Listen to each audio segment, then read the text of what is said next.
कैसन है बेलिया फुलबा कैसन चमेलिया हो राम।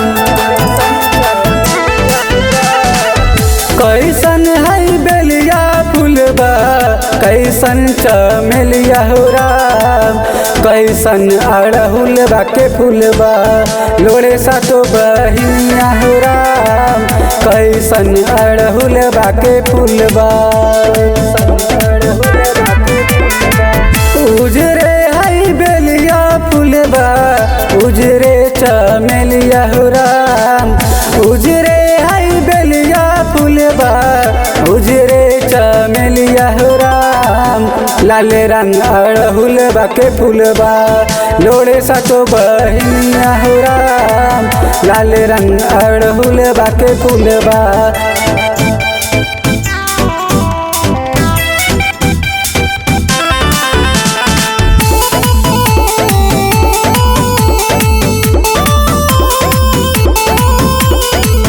कथी पसंद माई के कथी मन भावे हो राम।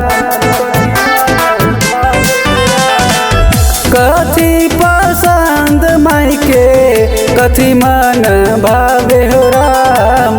कथी के डरिया मैया तोहके लुभावे हो राम। कथी के डरिया मैया तोहके लुभावे हो राम। कथी के डरिया मैया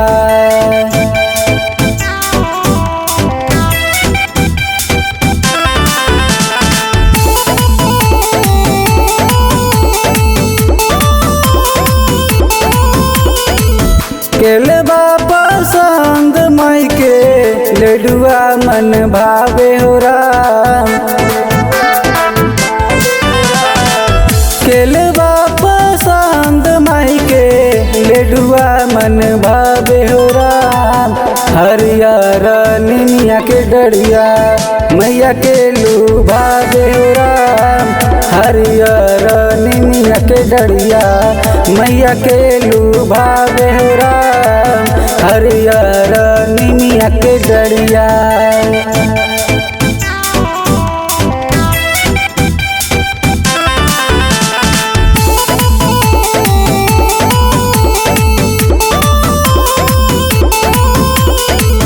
का चीज लागेला माई के सबका से प्यारी हो।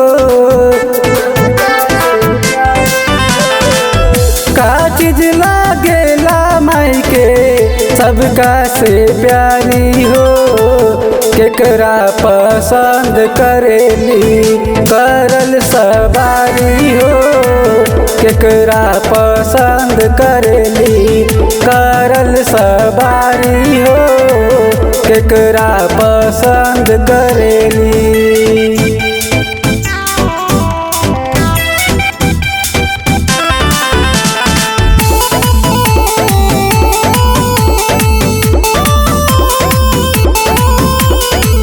चुनरी लागेला माई के सबका से प्यारी हो।